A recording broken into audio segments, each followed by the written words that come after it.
Bahkan tidak ada sakaratul naum, apalagi sakaratul maut. Kenapa?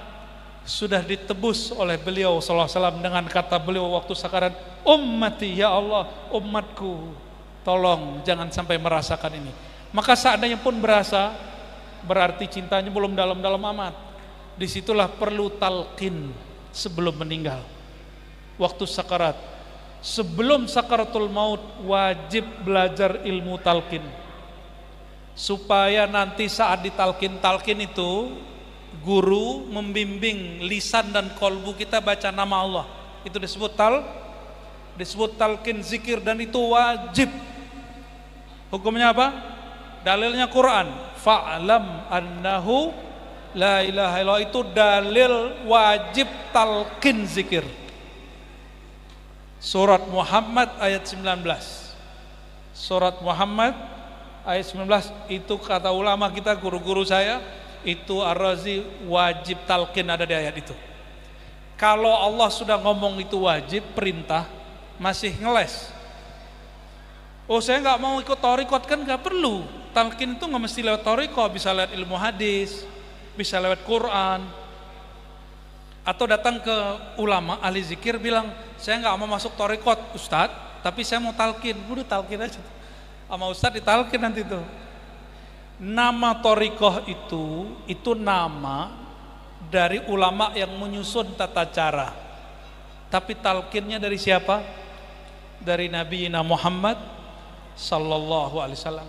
Orang yang nggak ditalqin waktu dia sadar, susah ditalqin waktu dia sakaratul maut.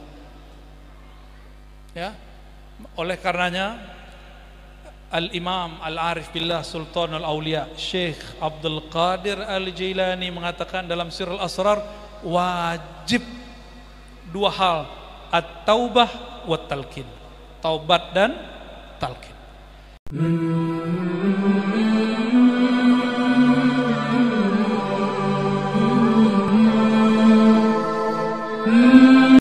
Nyampe nggak Fatihahnya? Yakin nggak? Beneran? Kalau ada orang bilang nggak sampai, mungkin karena dia nggak lihat. Kalau nggak lihat, tanya sama ulama yang tahu ilmunya. Nggak usah ulama aswaja, kalangan Ahlus Sunnah, Asy'ariyah, Maturidiyah, Syafi'iyah. Tanya sama orang yang bukan Syafi'i, seperti Syekh Ibnu Taimiyah, Imam Salafi. Tahu Imam Salafi? Kita kan nggak berantem mereka, mereka aja yang membid'ahkan maulid. Kita kan nggak pernah ya membid'ahkan kajian mereka. Ada yang membid'ahkan pengajian? Nggak ada. Maka kita juga nggak mau dibidah-bidahin maulid kita. Syekh Ibnu Taimiyah dan muridnya Ibnu Qayyim, ada lagi murid-murid yang lain masih banyak. Mereka sepakat mengatakan bahwa membaca Quran atau contohnya Al-Fatihah sampai kepada orang yang kita tuju, baik dia hidup ataupun mati. Wabil khusus yang sudah wafat. Kalau nggak percaya, Bapak Ibu yang bisa bahasa Arab, cari kitab Ar-Ruh. Oh, kabar gembiranya, kitab itu sudah diterjemah. Di situ kata Ibnu Qayyim, ini yang ngarang kitab Ar-Ruh siapa? Ini yang bikin saya tetap jadi aswaja, nggak pindah-pindah manhaj saya. Kenapa? Imam Ibnu Qayyim mengatakan, saya sebutkan di sini beberapa dalil saja. Saya hitung 29 dalil bahwa amal orang hidup sampai ke orang yang sudah wafat. Berapa dalil yang dia sebutkan? Ini imam siapa? Bukan imam Syafi'i loh, bukan Syafi'iyah, bukan imam NU, bukan imam Muhammadiyah, bukan Habaib juga, itu bukan. Yang berkata siapa? Syekhul Islam Ibnu Qayyim. Ibnu Qayyim. Sering lihat di tepi jalan nggak ada tulisan Tibbun Nabawi? Sering lihat? Itu diambil dari judul kitab beliau, Tibbun Nabawi. Mungkin nanti bakal ada nanti klinik Ar-Ruh gitu. Tempatnya nanti orang rukyah-rukyah nanti kali ya. Jadi Imam Ibnu Qayyim pun yang dia bukan aswajaknya beda sama kita, meyakini bahwa bacaan Fatihah sampai. Jadi kalau kirim Fatihah ke Nabi sampai, orang tua sampai, sampai. Tapi kalau ada orang nggak yakin boleh nggak? Boleh, cuma ente beda sama semua ulama. Lalu saya dibisikin kawan, Imam Syafi'i nggak percaya itu sampai. Itu keliru. Imam Syafi'i tidak pernah menolak amal orang hidup sampai kepada orang mati. Tapi ada kabar bahwa beliau tidak mengatakan itu, cuma disalahfahami. Baik, jadi kalau mau pengajian biasakan baca suratul Fatihah. Kalau orang baca Fatihah Bapak Ibu, semua yang ada di Quran itu ada di Fatihah. Kalau baca kulhu, sepertiga Quran maknanya ada di dalam kul wallahu ahad. Apa kata Nabi Muhammad SAW kepada istrinya Ummul Mukminin Aisyah? Wahai Aisyah, sanggupkah kamu sebelum tidur khatam Quran? Kata Sayyidah Aisyah, mana mungkin wahai baginda. Lalu Nabi SAW mengatakan, maukah kamu aku ajarkan? Lalu Sayyidah Aisyah, tentu. Qul huwallahu ahad sulusul Quran. Membaca surat kulhu Al-Ikhlas itu sama dengan sepertiga. Bacalah 3 kali sebelum tidur sama dengan khatam sebelum tidur.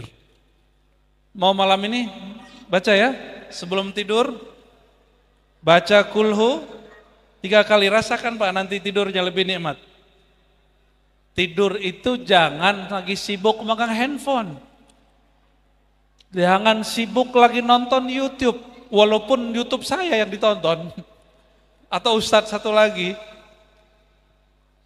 Tapi kalau mau tidur, karena tidur itu saudara mati, khawatir nggak bangun-bangun, maka sebelum tidur peganglah surat kulhu, pegangnya pakai kolbu, baca Bismillahirrahmanirrahim, Qul huwallahu ahad sampai akhir. Ya.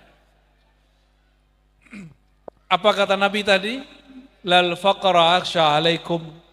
Bukan kemiskinan, kefakiran yang aku khawatirkan. Nabi enggak khawatir umatnya miskin. Nabi khawatir kalau umatnya kaya. Berarti yang Nabi urus itu bukan masalah miskin kaya. Yang Nabi urus apa? Kalau kalian kaya, kalian nanti berebut, kalian nanti bertengkar. Berarti yang diurus Nabi yang Nabi khawatirkan kolbu umatnya rusak.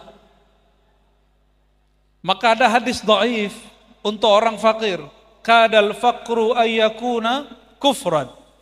Sedikit lagi kefakiran, kemiskinan menghantarkan orang, menjadikan orang menjadi kafir. Tapi hadis ini dhaif. Yang paling tepat, hampir saja orang kaya itu melakukan kekufuran. Orang pengen kaya bikin kufur. Maka saya sering nanya, koruptor itu orang kaya apa orang miskin? Orang punya jabatan atau nggak punya jabatan? Kita doakan pejabat-pejabat kita tidak korupsi. Amin. Jangan senang Pak kalau ada berita korupsi. Capek kita. Telinga saya capek dengarnya. Gelisah hati kita dengar, bukan malah ini negara ini gak keurus, negara terkutuk. Jangan begitu kalau ngomong. Kita masih tinggal di negara ini. Kalau dengar yang begitu doakan. Ya, nggak bisa merubah. Ini bukan pejabat kan? Nggak bisa merubah apa kata Nabi? Fabi qalbi, maka ubahlah di kolbumu. Bukan dengan membenci orangnya, benci perbuatannya, doakan orangnya. Itu baru umat Nabi Muhammad sallallahu alaihi wasallam.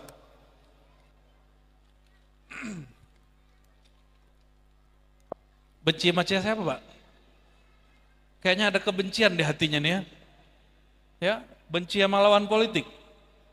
Ya, benci sama presiden. Benci sama gubernur. Ya, dia juga kenal sama bapak kok. Ya, nggak usah benci-bencian. Nggak senang doain baik-baik. Nggak senang Doain baik-baik. Ciri-ciri negeri yang berkah. Apa kata Nabi dalam hadis Sahih Muslim? Sebaik-baik pemimpin, pemimpinnya sayang sama umat bangsanya, bangsanya sayang sama dia. Pemimpinnya mendoakan rakyatnya, rakyatnya mendoakan dia. Itu sebaik-baik negara, sebaik-baik pemimpin. Pengen jadi negara kita negara terbaik atau jadi negara terburuk? Serius? Kalau kita ngelihat yang kita nggak senang dari pemimpin, kita kutuk atau kita doakan kebaikan? Kita doain semoga dia diberi petunjuk oleh Allah Subhanahu wa Ta'ala. Tentu dengan cara Allah. Sepakat? Sepakat? Apa kata Nabi berikutnya? Ya, syarrul umara, seburuk-buruk pemimpin, berarti seburuk-buruk negeri, dan bangsanya seburuk-buruk bangsa. Siapa mereka? Pemimpinnya benci sama rakyatnya, rakyatnya benci sama, nah itu negara paling buruk itu. Pemimpinnya melaknat bangsanya, bangsanya melaknat pemimpinnya. Indonesia begitu enggak?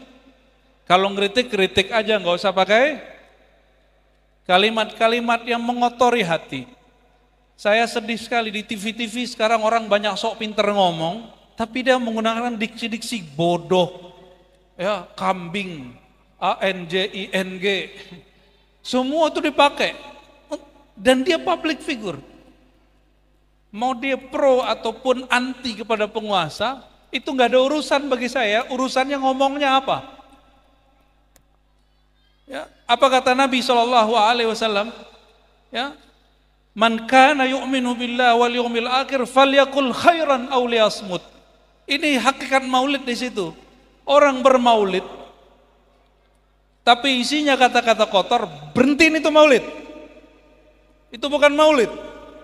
Karena sahibul maulid Sayyidina Muhammad SAW mengatakan, siapa yang iman kepada Allah hari akhir, iman kepadaku maksudnya, maka katakan yang baik. Khairan itu lebih dari kata baik bahasa Indonesia. Khairan, kata pilihan yang tepat.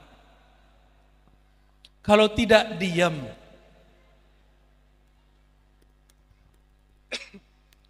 Nih, senang kan melihat orang tengkar di TV? Ya, dipotong lagi sama YouTuber-YouTubernya. Mereka urusannya pengen dapat viewer.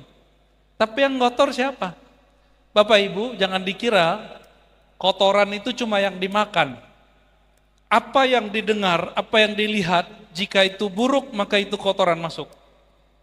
Bedanya kalau makan kotorannya masuk pencernaan. Kalau pandangan kotorannya masuk kolbu. Pendengaran kotorannya masuk kolbu. Beda perjuangan dalam urusan masalah Yaman, masalah Gaza, masalah apa. Enggak usah ngomong kasar. Perbedaan manhaj itu biasa. Beda aswaja, salafi, jemaah tabligh, sufi, enggak ada masalah. Yang penting jangan ngomong. Kita nggak ada urusan kok, masuk Islamnya nggak ada paksaan, apalagi menjadi seorang ahlus sunnah. Apalagi untuk menjadi seorang yang bertorikot, bertasawuf, nggak ada paksaan.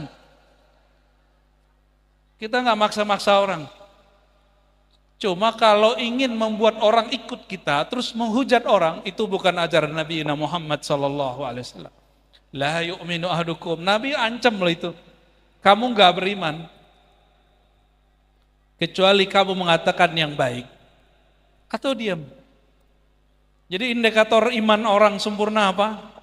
Kata-kata dia baik. Sekarang kata-kata itu diterjemahkan lewat jari-jari.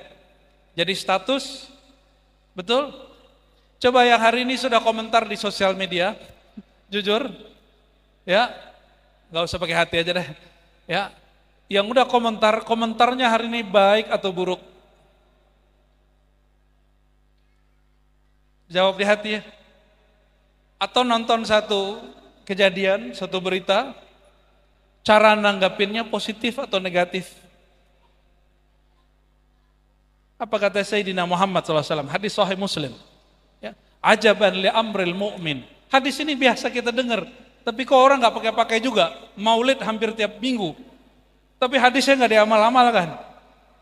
Ajaban li amril mu'min. Sungguh hebat, sungguh aneh, sungguh unik orang beriman. Kullu amrihi khair. Semua urusan dan keadaan dia baik. In asabahu khairun syakar, wa in asabahu syarrun sabar. Wa huwa khairullah. Ya. Jika dia dapat kebaikan, dia bersyukur. Jika dia lagi mendapat keburukan, contoh mendapat keburukan apa? Kita mau pemimpinnya A, Allah pilihkan B. Ya, menurut kita buruk, tapi menurut Allah belum tentu buruk. Kita sudah berjuang nih, ada yang nyalek gak nih? Ada yang nyalek, Pak? Makanya nggak lolos, nggak mau ngaji. Ya, pas mau nyalek baru pengajian ya. Ya salam, jual-jual majelis lagi, nauzubillah. Ente kalau mau nyalek aja, kita nggak pernah anti kepada aliran politik manapun. Yang penting jangan komunis saja ya kan. Tapi jangan mencitrakan agama untuk membuat politik kita laku, itu namanya menjual agama. Kita mendoakan semua orang yang ingin berkiprah di politik, biar kolbunya dibimbing oleh Allah SWT. Mas senang kita kalau dia ngaji. Cuma Imam Sya'rani dulu pesan, ini hati-hati nih Pak Ketua nih ya. Hati-hati apa kata beliau? Hati-hati, penguasa-penguasa, orang-orang kaya, pedagang-pedagang, kalau datang ke ulama, wali Allah, itu enggak mengadukan urusan kolbunya atau akhirat, yang diadukan urusan dunianya. Penguasa urusan pemilihan. Apalagi, orang yang punya jabatan pengen naik pangkat, atau jabatannya biar lama. Kalau pedagang biar laris, betul enggak? Kalau preman biar kebal gitu ya. Orang kebal itu orang yang nggak kebakar api neraka dan nggak mati-mati. Saya ini banyak guru orang debus, tapi saya nggak pernah belajar debus. Mati Pak, guru debus saya meninggal. Ada yang meninggal jatuh dari Vespa. Dulu ditusuk-tusuk nggak mati-mati, jatuh di Vespa mati Pak. Iya serius. Ada juga satu lagi tuh guru kita luar biasa. Beliau sendiri yang ngasih tahu kita tuh. Ternyata ilmu ini gak manfaat-manfaat amat kata beliau. Jatuh dari motor, itu salto. Entah tahu berapa meter. Jatuh gak apa-apa, motor hancur, badan dia biasa aja. Giliran salah adab sedikit kepada orang tua gurunya, jatuh dari sepeda biasa, sepeda ontel. Jatuh sedikit, langsung ini berdarah, ini sakit, ini patah. Batal keramatnya. Kenapa? Karena keramat hakiki ada pada orang tua dan guru. Ya. Jadi karamah fi ihya'is sunnah. Coba baca. Al-karamah fi ihya'is sunnah. Keramat itu kalau orang menghidupkan sunnah. Sunnah hakiki bukan hanya sunnah pakaian. Sunnah yang Nabi bawa, innama bu'istu, kalau yang masyhur, yang sering dibaca orang, liutammima makarimal akhlak. Kalau di riwayat yang lebih sahih, mahasinal akhlak. Itu riwayat Imam Malik. Ya, orang sebut hadis ini tapi nggak sebut sumbernya. Beliau justru aku diutus menyempurnakan akhlak yang sudah ada, yang sudah bagus disempurnakan dengan apa? Ini banyak orang nanya, Ustadz, Buya, Kiai, kan gitu orang nanya ya. Ada orang Islam, tapi pelit, nyelekit. Ada orang Islam suka begaduh. Tapi ada orang non muslim, dia baik, suka bagi-bagi duit, dia suka nyapa orang, suka bagi-bagi baksos. Berarti agama Islamnya nggak bermanfaat. Berarti kami nggak usah Islam, gitu katanya. Bahkan ada ateis nggak beragama, dia baik. Berarti nggak usah beragama. Itu logika nggak ngerti maulid. Makanya ente wajib ikut maulid, biar dengar hadis ini. Apa kata Nabi SAW? Innama bu'istu, aku diutus liutammima, menyempurnakan yang sudah ada. Dari apa? Ada dua riwayatnya, mahasinal akhlak. Yang kedua, makarimal akhlak. Apa bedanya? Mahasin yang sudah indah dari akhlak. Berarti sebelum Nabi Muhammad SAW lahir, itu sudah ada orang baik. Kalau makarim yang mulia, apa beda mahasin makarim? Kalau mahasin indah, kalau makarim itu khusus. Orang nyakitin kita, kita nggak nyakitin dia, itu namanya makarim. Dan mana yang lebih kuat? Makarim. Karena makarim dia di sini. Jadi perbedaan akhlak Nabi, orang yang mengikuti nur kenabian Nabi Muhammad SAW dengan orang yang tidak beragama, apa bedanya? Kalau saya baik, tapi tidak kenal ajaran Nabi Muhammad SAW, dikhawatirkan riya. Dikhawatirkan apa? Riya. Ini saya sudah ketemu beberapa orang yang suka bagi-bagi, tapi dia nggak kenal ajaran Nabi Muhammad SAW. Dia berbagi bukan karena mencari ridha Allah, tapi nggak enak sama tetangga. Saya sudah biasa, nanti apa kata orang. Itu orang soleh itu. Soleh di agama lain, atau dia nggak beragama, saya nggak tahu dia agamanya apa. Jadi apa yang disebut Nabi menyempurnakan akhlak? Orang tadi berbuat baik, ingin mencari simpati makhluk. Kalau Nabi SAW ingin mencari simpati Khalik Allah Subhanahu wa ta'ala. Berbuat baik karena dipandang Allah, bukan karena dipandang makhluk. Itu yang berbeda dari ajaran Nabi Muhammad SAW.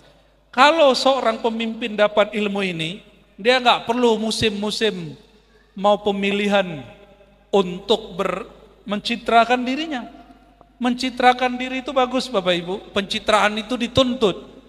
Cuma jangan nunggu musim pemilihan. Citrakan diri sebaik-baiknya. Apa arti mencitrakan diri? Menunjukkan diri kita baik di hadapan siapa? Di hadapan Allah SWT. Saya mau tanya Bapak Ibu, Allah pernah tidur nggak? Pernah ketiduran nggak? Serius? Kalau bapak-bapak ini pernah tidur nggak? Atau saya balik deh pertanyaannya, pernah nggak tidur nggak? Sehari semalam? Paling cuma satu di antara 1000 orang.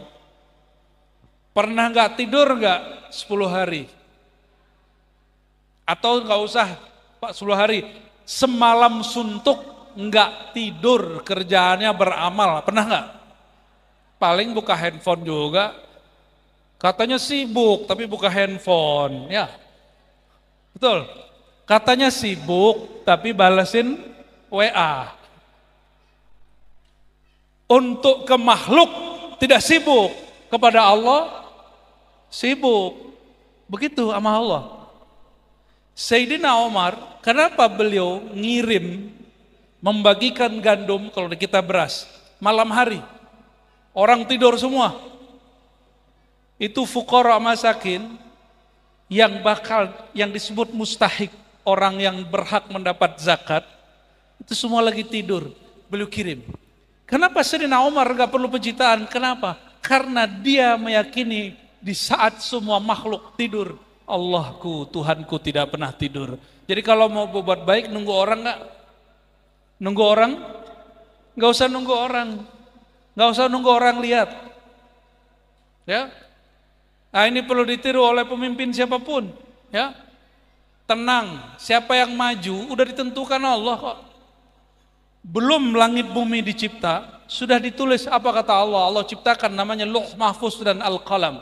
Apa kata Allah kepada Al-Qalam? Al-Qalam, qalam itu pena, tapi ini pena nur. Apa kata Allah? Wahai qalam, uktub, tulislah. Lalu sang Al-Qalam bertanya, hadis Imam Tirmizi, apa yang akan aku tulis ya Rabb? Tulislah Bismillahirrahmanirrahim. Lalu apa lagi? Ditulislah takdir semua makhluk. Kita duduk malam hari ini di Masjid As-Su'ada, betul ya? Semoga semua yang ada di sini orang-orang yang su'ada. Su'ada fid dunya wal akhirah. Apa arti su'ada? Berbahagia orang yang berbahagia. Semoga bahagianya dunia dan akhirat. Amin ya rabbal alamin. Bahagia itu di hati atau di dompet? Di hati apa di dompet? Di dompet itu seneng, farah, faraha. Kalau yang di kolbu, sa'ida, su'ada, sa'id, sa'ida yas'adu, sa'dan, fahuwa sa'idun, ya, su'ada, orang-orang yang berbahagia. Bahagia di mana? Ya, gak usah cemas mau IKN, mau apa, gak usah cemas. Kayaknya ada yang cemas gitu ya. Udah gak usah khawatir. Harusnya orang Kaltim ini bangga. Saya kalau pengen pindahin ibu kota ke kampung saya Sumatera Barat. Tapi yang dapat malah ya Kaltim. Karena pembangunan di tempat saya lama Pak. Itu tanah mau buat tol sampai sekarang belum beres-beres. Tahu kenapa? Nah, saya nggak tahu juga. Allahumma sholli ala Muhammad. Satu kali Sayyidina Muhammad SAW bersabda, ini urusan kolbu. Jadi maulid kita maulid kolbu. Orang bermaulid, pulang-pulang kolbunya harus lahir kembali. Apa kata beliau? Hadis Bukhari, hadis sahih. Hadis semua yang saya baca, kalau saya nggak komentari berarti hadisnya sahih. Kalau saya komentari berarti hadisnya bermasalah. Ya. Qala Nabiyuna Muhammad sallallahu alaihi wasallam, ta'isa abdud dinar, ta'isa abdud dirham, ta'isa ya, ashabul khatifah. Oh, ini ada untuk ibu-ibu juga ternyata nih. 3 riwayatnya. Sungguh lelah pemburu harta, pemburu dinar dan dirham. Maka saya sampaikan kepada siapapun yang ingin menghidupkan gerakan kembali ke dinar dirham, tetap saja ente bakal capek. Menggunakan dinar dirham bukan sunnah. Karena dinar dirham sudah dipakai oleh siapa? Kaisar Romawi. Menggunakan dinar dirham bukan bagian dari sunnah. Yang sunnah itu kalau orang beramalat dia jujur, amanah, itu yang sunnah. Barangnya boleh ganti. Barangnya boleh ganti. Ini dalilnya. Ta'isa abdud dinar. Sungguh akan lelah para hamba-hamba dinar dirham. Maka saya tidak sepakat juga kalau kita belum masanya kembali ke dinar dirham, kita kembali. Enggak diterima di Indonesia. Karena Indonesia sudah punya mata uang, ya. Tenang, ada masanya nanti, masa Imam Mahdi. Itu kita semua pakai dinar dirham. Dan itu seluruh dunia. Sabar bro, ya. Jangan karena ngambil sunnah kecil begitu, urusan duit kita kemudian tengkar sama alat tukar yang ada di suatu negara.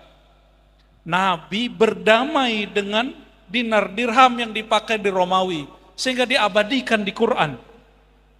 Diabadikan di, ini panitia sibuk apa ini panitia ini. Nah, ini perhatiin ibu-ibu ya. Apa kata Nabi? Ta'isa ashabul khatifah. Akan lelah, kalau terjemahan zaman now-nya, akan lelah orang-orang yang sibuk dengan fashion. Merek baju, merek jilbab, merek apa lagi yang paling mahal Pak? Tas. Ya, skincare mah biasa apa nggak ketahuan. Itu tas tuh, hati-hati. Jangan sampai nggak datang ke pengajian karena tasnya belum ganti yang baru. Ya, biasa aja Bu ya. Saya senang sih ngeliat Ibu pakai tas. Sama nih bapak-bapak juga ini, ustadz juga sama. Bapak kira sarung ustadz itu murah.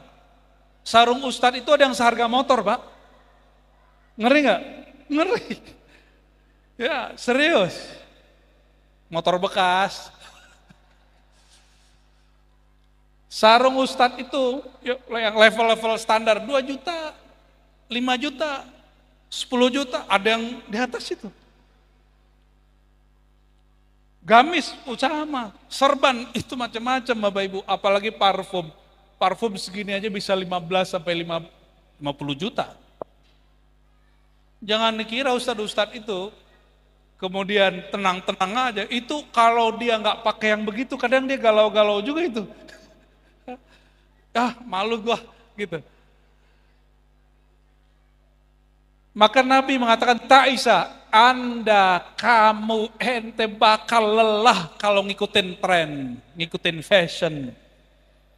Makanya Nabi Muhammad SAW itu tren fashionnya sangat fleksibel. Kadang pakai baju Yaman, kadang pakai baju Bahrain, kadang pakai baju Mesir, kadang baju Syam. Yang pakai begini ini, ya, yang ada ikatnya itu dari peradaban orang Syam. Kalau orang Mesir, bolong deh, orang Habasyah. Sampai sekarang Bapak dicoba lihat gamisnya Pak, angkat Pak, angkat gamisnya. Ini tangannya. Gitu. Ini kurang gede. Kalau orang Habasyah gede. Ini sudah di Indonesia kan itu ya. Pakaiannya itu, ini Abu Dhabi itu. Itu Abu Dhabi itu. Nyampe di balik papan jadi Abu Dabah. Tuh, baju-baju begitu tuh, ya. Baju yang bagus itu yang halal, bersih, harum. Baju yang bagus apa? Oke. Tas yang bagus yang mana, Bu? Tas yang nggak nyolong, Bu. Boleh nggak ibu-ibu ini punya tas 1M? Boleh. Tapi berbaginya dengan orang sekitar mesti lebih gede. Masa tas aja 1M tapi berbagi baksosnya dikit. Giliran datang ke guru tua minta doa supaya sukses, ngasihnya 500.000. Tas yang dibawa 1M, ya salam. Itu namanya pelit. Kalau ngasih 500 di dompet kita cuma 1 juta.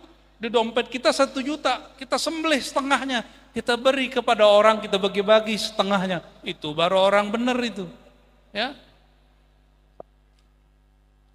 Tapi masih mending begitu. Ada juga yang nggak mau, disimpan aja duitnya sampai saya pakai makan rayap. Ada beritanya? Ada, itu namanya syahih. Syahih itu pelitnya bukan hanya ke orang, ke dirinya pun dia pelit. Jadi kalau ada ibu nih pakai baju bagus, bapak-bapak pakai baju bagus, pakai kendaraan bagus, pakai tas bagus, pakai handphone bagus, itu sedang mereward diri. Bagus, apa kata Nabi SAW? Allah suka ketika melihat hambanya memakai nikmatnya. Berarti kita pakai baju bagus, kendaraan bagus, bukan untuk mencitrakan diri orang keren di depan orang lain. Tapi sedang menunjukkan kepada Allah, ya Allah, ini rezekimu, aku sedang pakai. Ij'alni minasyakirin. Jadikan aku orang bersyukur. Itu doa Nabi Allah Sulaiman. Apa kata Nabi Sulaiman? Auzi'ni an ashkura ni'matak. Ya Allah, umurku sudah 40. Ini suka berterima kasih, memberi reward. Itu namanya syakur. Itu salah satu nama Allah SWT. Dan Allah suka melihat hambanya memakai sifat itu. Sifat suka bersyukur. Senang dipuji orang, suka didoakan orang, apalagi kita kasih orang, kita didoain. Senang? Satu pilar orang bahagia, ketika dia diberi oleh Allah, dia memandang pemberian itu benar-benar dari Allah dan dia bersyukur. Dan ciri-ciri orang sengsara, dia diberi oleh Allah, tapi dia bersyukurnya ke makhluk. Ciri-ciri orang yang tidak bahagia. Maka Sayyidina Muhammad sallallahu alaihi wasallam mengajarkan, apa kata beliau? A'inni ala dzikrika wa syukrika. Ya Allah, syukur sifatmu, zikir perbuatanmu. Tolong bantu aku untuk mendapat 2 sifat itu. Jadi walaupun Bapak Ibu ini belajar zikir lama, tapi kalau Allah nggak kasih ilham syukur, nggak dapat. Dan kabar gembiranya Bapak Ibu, salah satu ciri orang yang bahagia, yang selamat, yang Allah selamatkan dia, orang itu dibuat suka berterima kasih. Dan ekspresi terima kasih itu ada dua. Nih perhatikan, kata Sayyidina Muhammad SAW, hadis sahih riwayat Tirmizi, murid Imam Bukhari, afdhalud du'a alhamdulillah. Doa paling tinggi itu alhamdulillah. Alhamdulillah itu syukur bukan? Orang bersyukur itu dihitung berdoa walaupun dia nggak ngomong.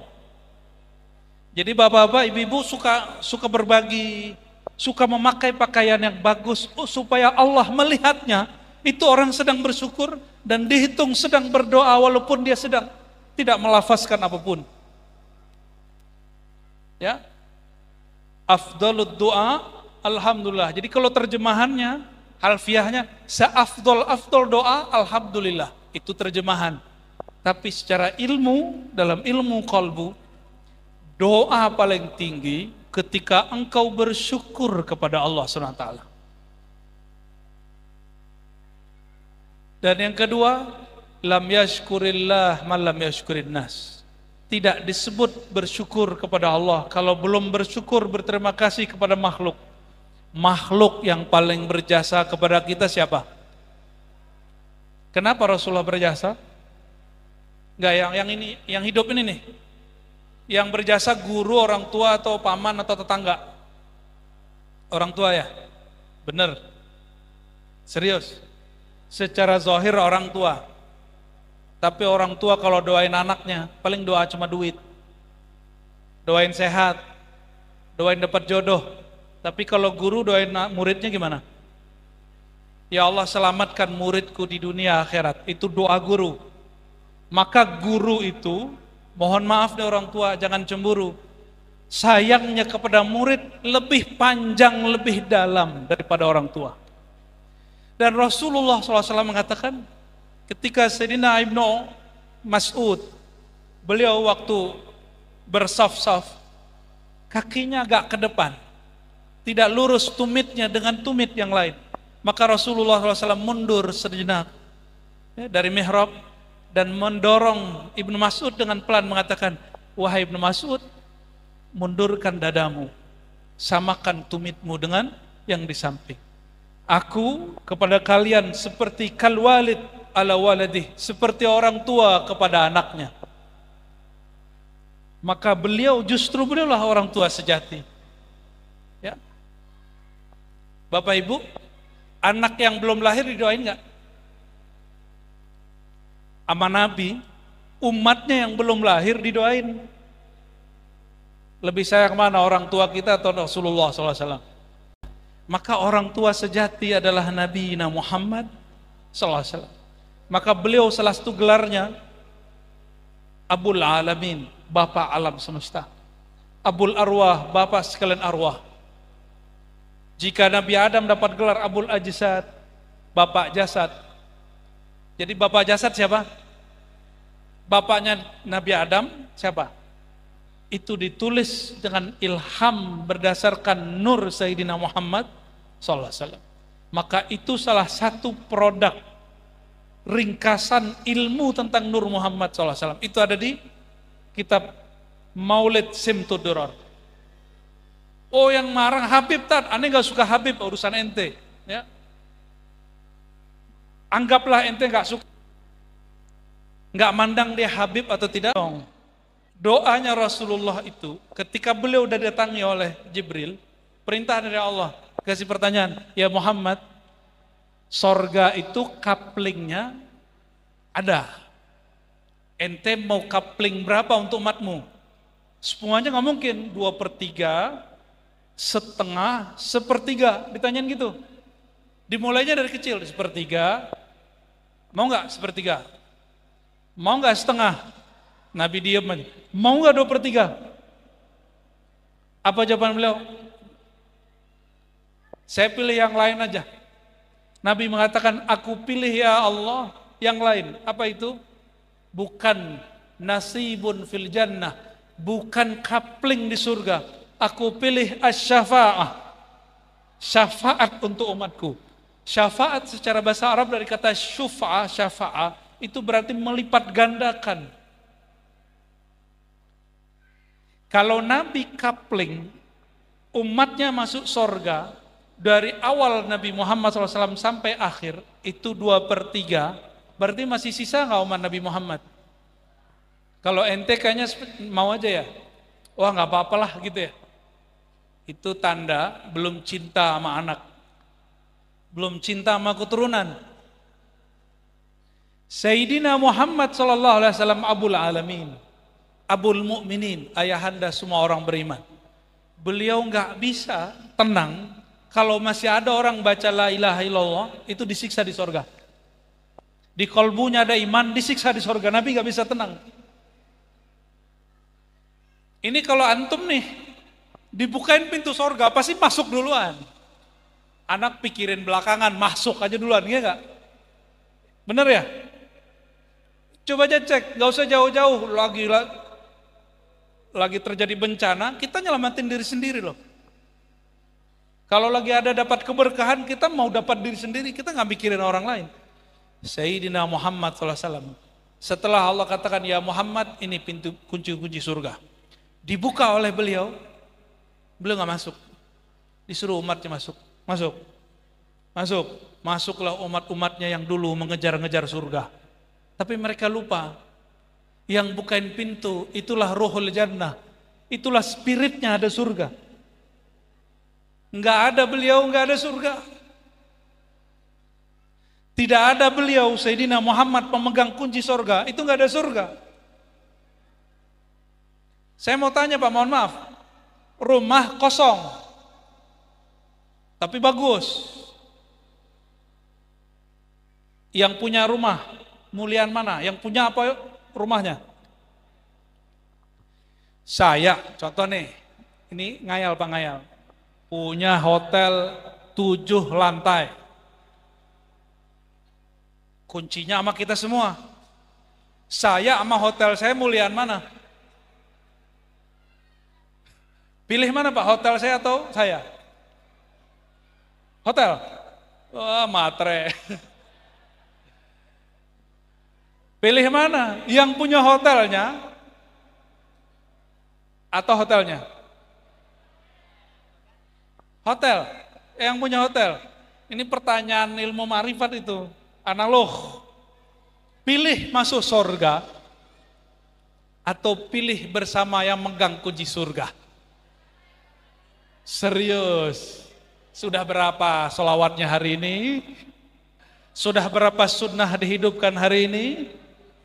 Sunnah itu bukan hanya pakai sarung, Pak, itu udah pasti, itu nutup aurat. Bukan hanya zikir pagi sore, itu udah pasti. Senyum ke orang, jangan senyum sendiri. Senyum tuh ke orang. Jangan senyum-senyum sendiri, Pak. Ibu jangan senyum sendiri ya, nanti saya khawatir. Apalagi Nabi mengatakan, ya, talqu wajhin, kamu berwajah sumringah kepada orang, nggak mesti senyum, jangan mukanya nggak enak gitu sama orang. Nah ini insya Allah kalau ikut maulid nanti wajahnya walaupun nggak cakep, nggak ganteng, nggak cantik, tapi wajahnya enak dilihat. Amin. Berkat nur Sayyidina Muhammad sallallahu alaihi wasallam. Amin.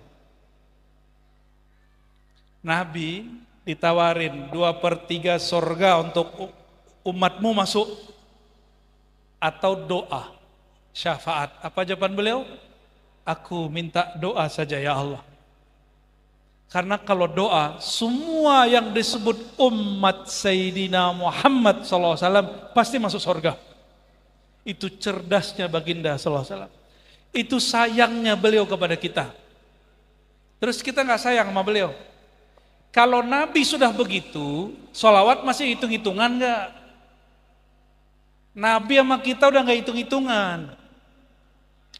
Maka Sayyidina Ubay dalam hadis yang sahih mengatakan, ya Rasulullah, kam aj'al laka min salati. Salatku, salat itu 2, salat sembahyang, salat sholawat. Kam aj'al laka min salati. berapa aku sisihkan untuk engkau solatku. Berarti ke Nabi Muhammad solat sembahyang apa solat solawat? Sembahyang kepada Allah, solat salawat kepada Nabi Muhammad SAW. Lalu Sayyidina Ubay mengatakan, cukupkah sepertiga wahai Nabi? Bagus. Kalau engkau tambah lebih bagus lagi. Dia nanya lagi, bagaimana kalau setengah? Kalau engkau tambah lebih bagus lagi.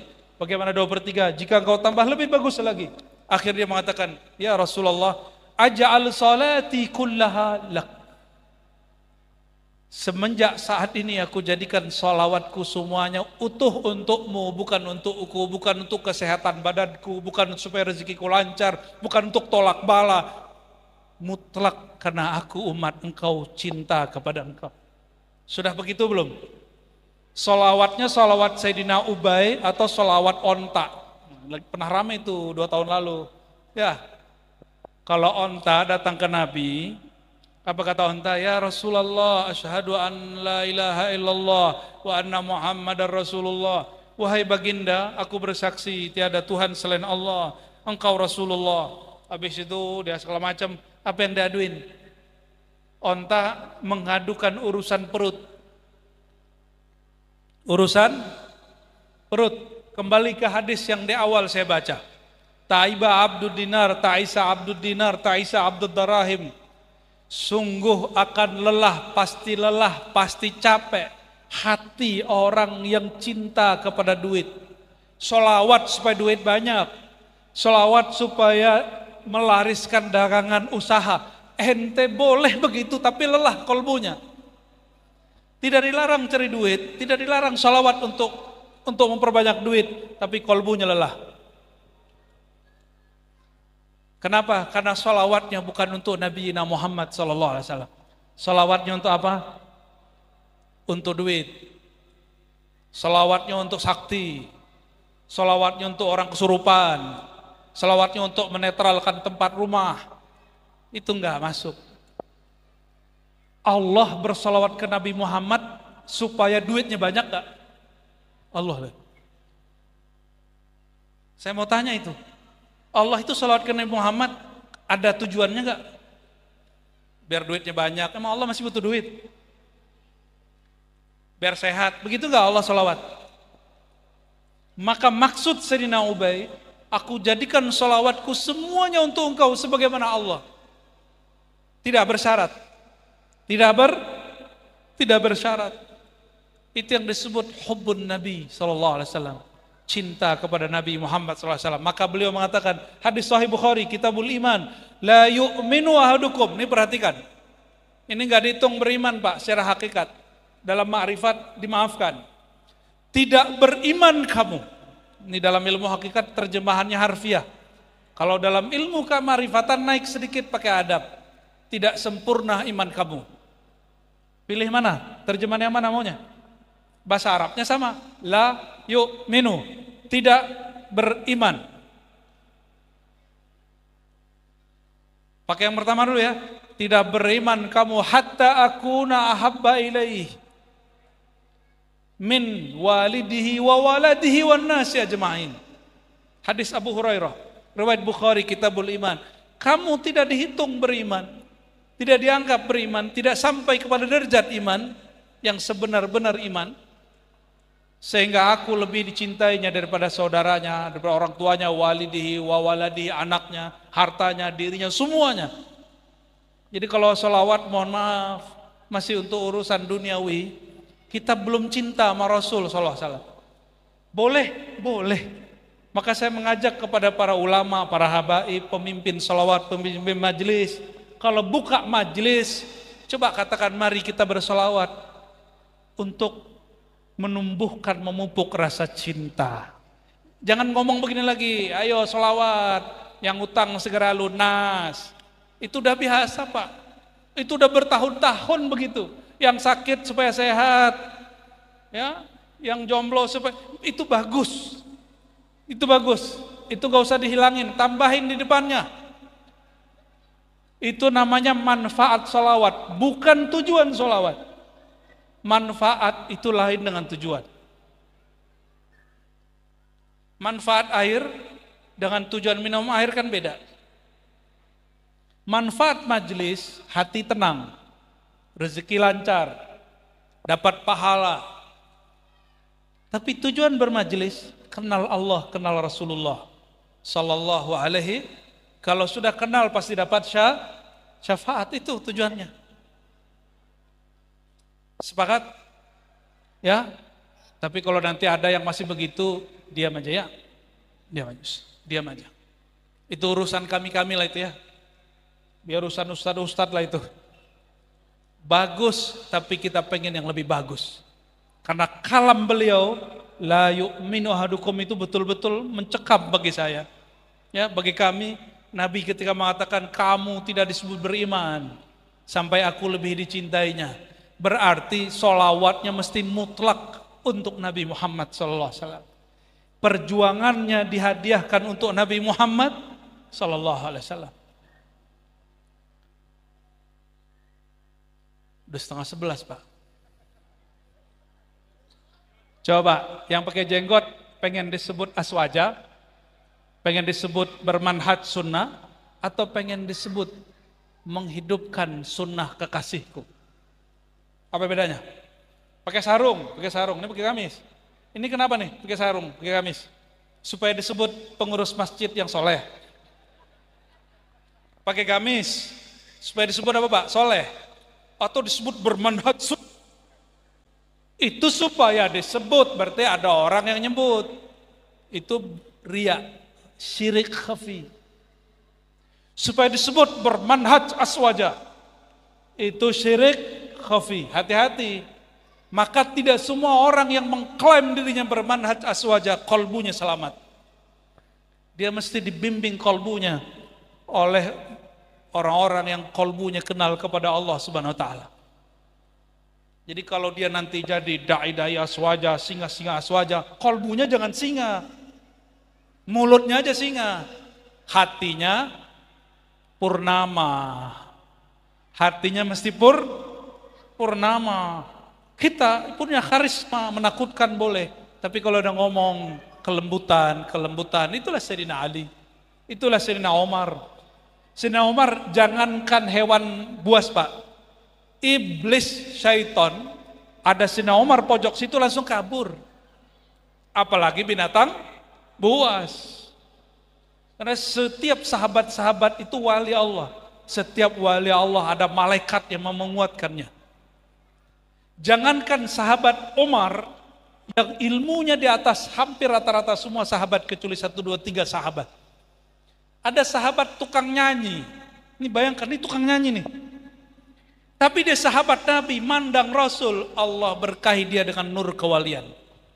Namanya Hisan bin Sabit.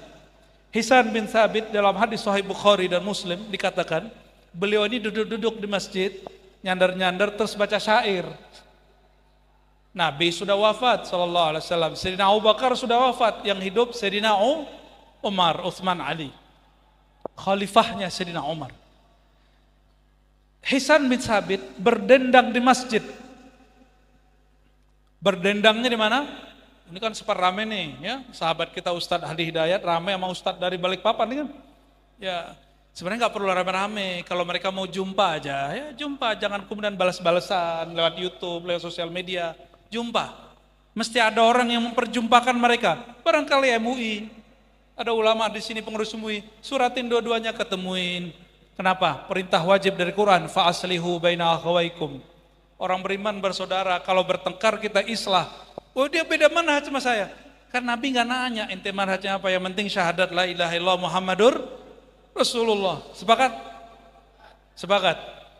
Sayyidina Hisan itu dipelototin sama Sayyidina Umar. Sayyidina Hisan bukan setan, maka nggak kabur. Yang kabur siapa? Setan. Kalau wali nggak kabur, berargumentasi mereka. Ketika Sayyidina Umar mempelototi begitu, Sayyidina Hisan bilang, Umar, dipanggil. Setan lari. Sayyidina Hisan mengatakan, Umar sini. Itu khalifah dipanggil begitu sama dia. Ada yang berani manggil Pak Presiden begitu. Ini khalifah, Pak. Khalifah orang yang ada nur kewalian dalam dirinya. Dipanggil, Umar, ente sini. Apa kata beliau? Hei Umar, saksikan. Aku ini pernah berdendang bernyanyi di depan orang yang lebih mulia daripada engkau. Kaget Umar. Ternyata ini singa juga nih ya. Dan aku didoai oleh baginda Nabi Muhammad SAW. Ini kata Sayyidina Hisan bin Thabit. Allahumma ayyidhu biruhil kudus. Ya Allah, kuatkan si Hisan, si penyanyi itu dengan ruhul kudus. Ulama kita berbeda pendapat Ruhul Kudus itu Jibril atau malaikat sendiri. Kalau Al-Fakir memahami Ruhul Kudus itu kadang disebut sudah Jibril, kadang itu malaikat yang lain. Ada Ar-Ruh Al-Kudus, ada Ruhul Kudus, itu lain. Ini bukan Roh Kudus yang antum dengar itu lain lagi. Itu urusan agama sebelah, mereka mungkin punya makna lain. Kita nggak mau mengikuti atau ngerecokin tafsir mereka, ya. Ntar jadi penistaan agama lagi. Ya. Menista agama sendiri udah repot. Itu Sayyidina Umar diam. Apa kata Sayyidina Hisan? Abu Hurairah, ishad, kamu menyaksikan waktu aku berdendang di depan orang yang lebih tua, lebih mulia daripadamu, hai Umar. Sayyidina Hisan ini lebih tua dari Nabi. Dan beliau malah mendoakanku, bukan malah mempelototiku. Wah, itulah dalil boleh berhadroh di masjid, Pak. Cuma jangan kenceng-kenceng musiknya, ya. Yang lembut, maka disebut hadroh. Apa makna hadroh? Menghadirkan orang yang kita sebut-sebut namanya, yaitu Sayyidina Muhammad SAW. Kalau tutak itu nggak ada, Pak. Udahlah suaranya nggak jelas.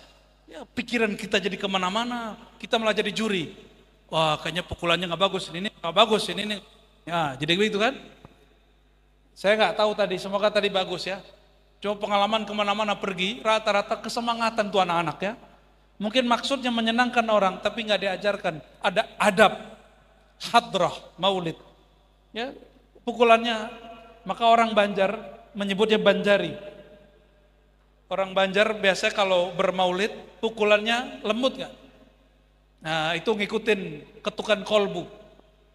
Ya, selamat buat bubuhan Banjar. Ada bubuhan Banjar sini. Oh banyak ya. Ya, ulun pun sering ke sono ya. Alhamdulillah.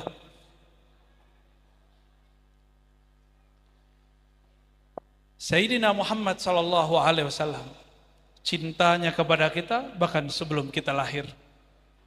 Maka beliau sebelum beliau berpindah alam wafat, Nabi masih perlu baca la ilaha illallah enggak kalau meninggal? Ayo Pak. Saya dengar nih ada satu kelompok, nggak tahu di Kaltim apa di mana. Nabi Muhammad tuh ma'rifatnya belum sempurna, katanya gitu. Kita tanya, loh kenapa bro? Nabi Muhammad tuh meninggal, yang dibaca ummati. Kalau bapak-bapak ini kayaknya ummahati, emak-emak, istri gitu kali ya. Kalau ibu apa bu? Ya bapati gitu ya. Emas gitu. Sayyidina Muhammad SAW kata orang ini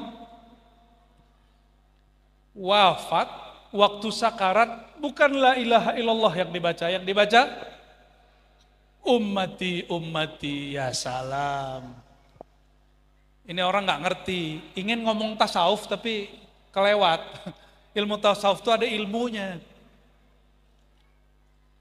Nabi dirinya itu adalah syahadat.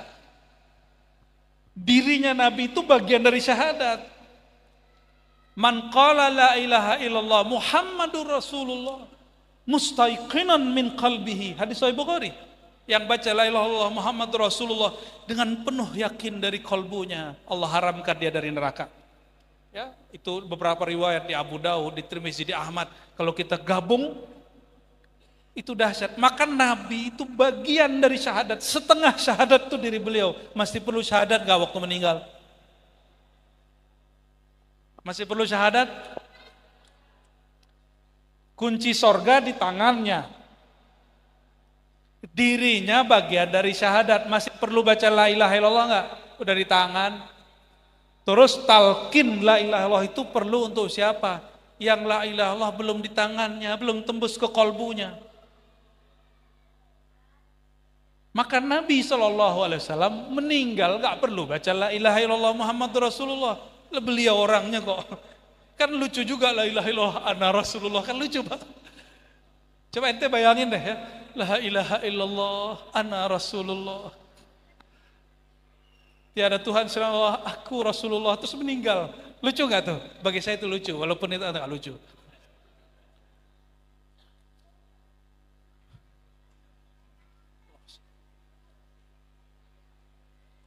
Nabi itu sakaratul maut merasakan nggak? Merasakan. Tapi kesadarannya hilang nggak? Apa yang beliau rasakan? Beliau mengatakan ummati. Ini saya dengar dari guru saya. Guru kami sahibul maulid, yang suka juga berbuat maulid. Zahir batin, dunia akhirat, langit bumi. Kata dia, semua malaikat itu merayakan Nabi Muhammad SAW. Kenapa ente nggak merayakan? Apa kata beliau? Beliau membaca ummati, itu maknanya salah satunya, itu kan dibaca beberapa kali, ummati, ummati, ummati.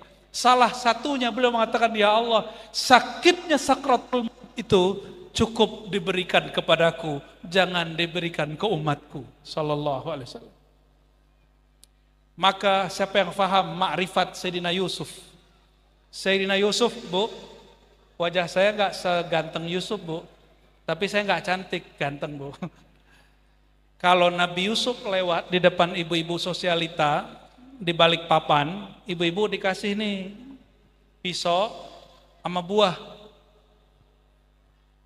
Itu yang kebelah bukan pisau, bukan buah, yang kebelah tangannya. Berasa sakit kalau Nabi Yusuf lewat? Enggak. Kenapa enggak sakit? Sibuk bi jamali Yusuf, masyghul bi Laila, masyghul bi Yusuf. Maka ada syair para wali Allah. Apa kata mereka? Ana masyghul, ana masyghul, ana masyghul bi Laila. Aku masyghul, aku sibuk dengan sang Laila. Aku sibuk dengan Yusuf.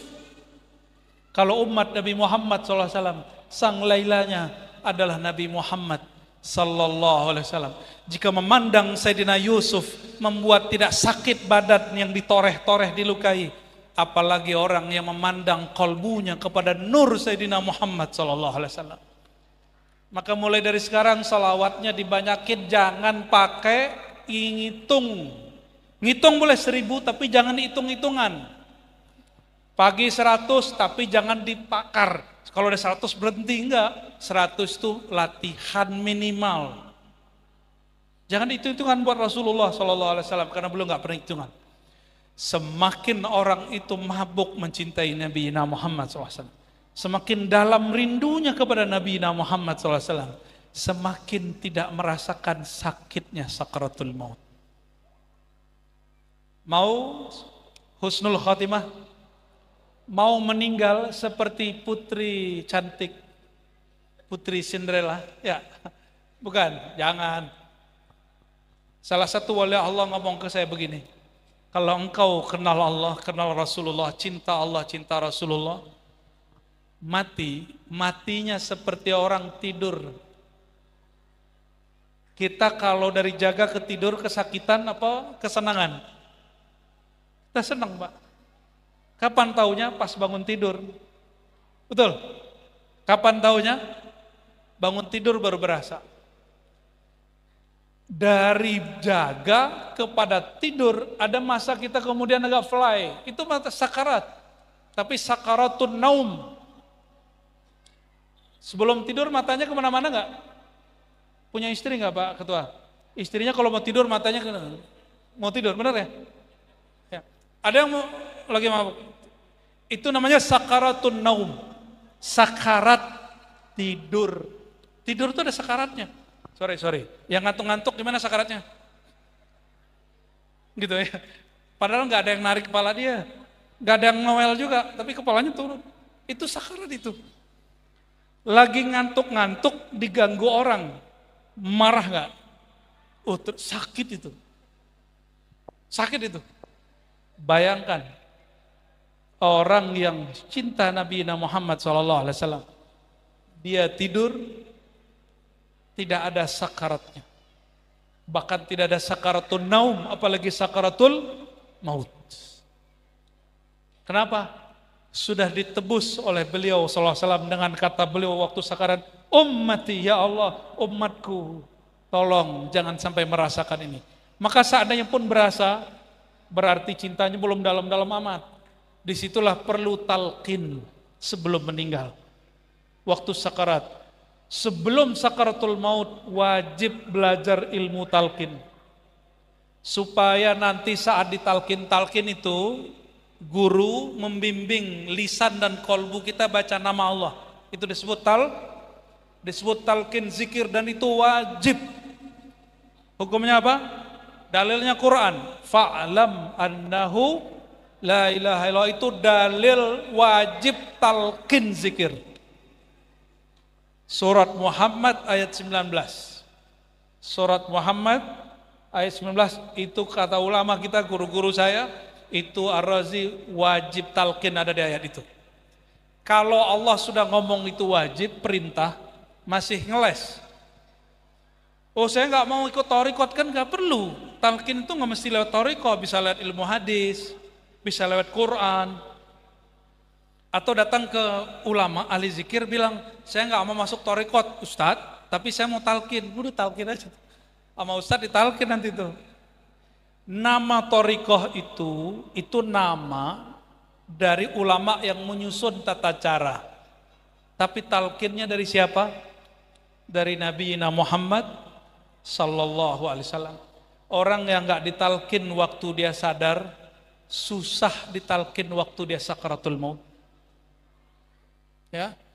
Oleh karenanya Al-Imam Al-Arif Billah Sultanul Aulia Syekh Abdul Qadir Al-Jilani mengatakan dalam Sirrul Asrar, wajib dua hal, at-taubah wa talqin.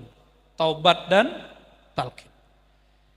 Barangkali itu Bapak Ibu, semoga cinta kita kepada Rasulullah SAW tambah besar, tambah subur, maulid tambah ramai, maulid dipenuhi dengan Ihya'us sunnah, menghidupkan sunnah Nabi SAW. Sunnah zahir sudah banyak diamalkan. Sekarang kita menunggu ulama-ulama menghidupkan dengan jamaahnya muridnya sunnah-sunnah qalbu, sunnah-sunnah kearifan, sunnah-sunnah yang ada di Al-Asma'ul Husna. Allahumma ahyi as-sunnah fi qulubina. Allahumma ya Allah, angkat tangannya, ya Allah, ya Allah, ya Rabba Sayyidina Muhammad. Wahai Tuhan, wahai pencipta, wahai yang mengutus Nabi Muhammad, ahyi, hidupkanlah di dalam kalbu kami hubbaka wa hubba nabiyyika, cinta kepada engkau, cinta kepada kekasih engkau Nabi Muhammad SAW. Allahumma ya muhyi ya mumit, ahyi fi qulubina wa fi hayatina as-sunnah an-nabawiyyah. Ya Allah, izinkan diri kami, jiwa kami, tubuh kami, hidup kami penuh menghidupkan sunnah Nabi Muhammad SAW.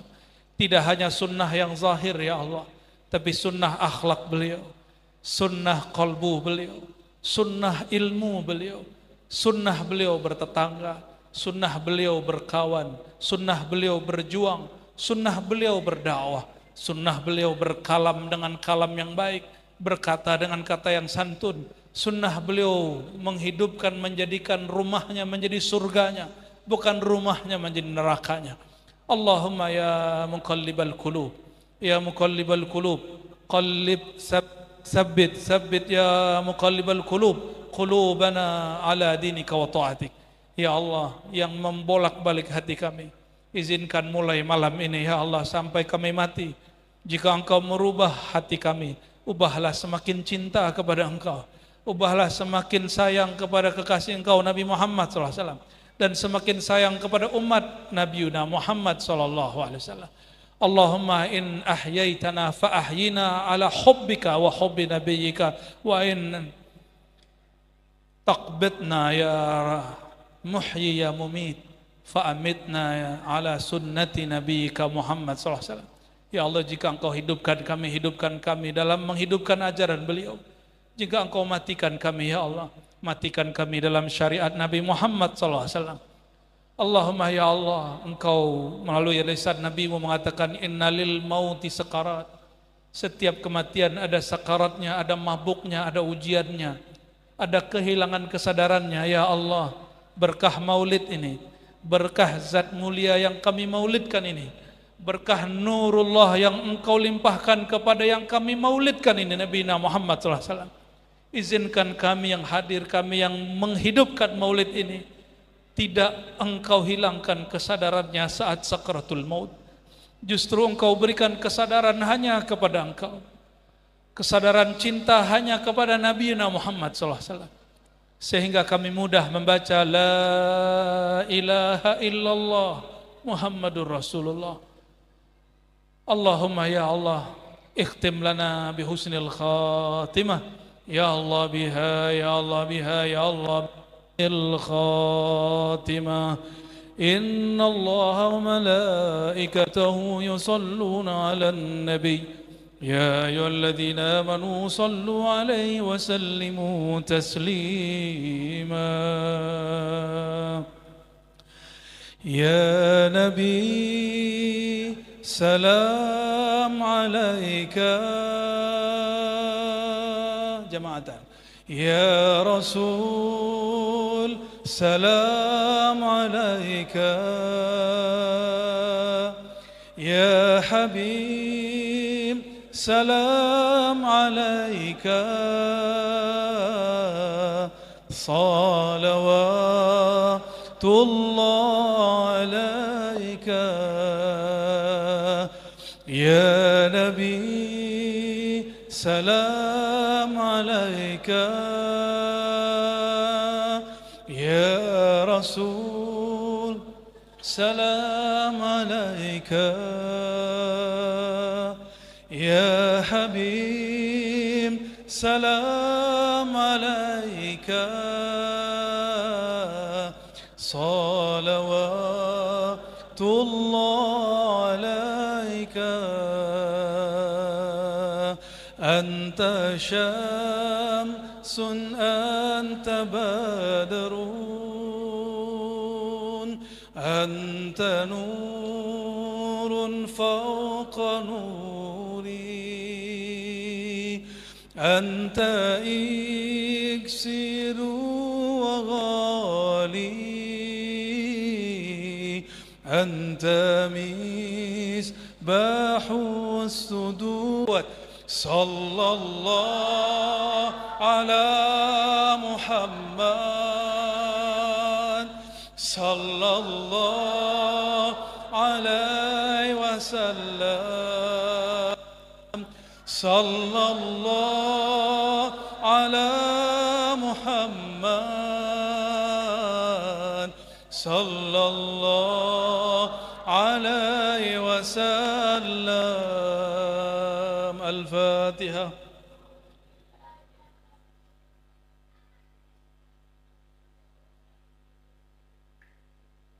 Allahumma ya Rahman ya Rahim ya Karim, sampaikan rindu kami ya Allah kepada Rasulullah, sampaikan salam kami kepada Rasulullah, sampaikan cinta kami kepada ruhaniah Rasulullah. Dan ya Allah, mohon catatkan nama kami, nama orang tua kami, guru-guru kami, pasangan kami, anak-anak kami, orang yang hadir malam ini, orang yang mendengarkan malam ini, dalam daftar orang yang didoakan baginda Nabi Muhammad sallallahu alaihi wasallam. Allahumma ajirna minan nar, Allahumma ajirna minan nar. Ya Allah, bebaskan kami dari neraka-Mu, izinkan kami masuk surga-Mu, membersamai Nabi-Mu Nabi Muhammad sallallahu alaihi wasallam.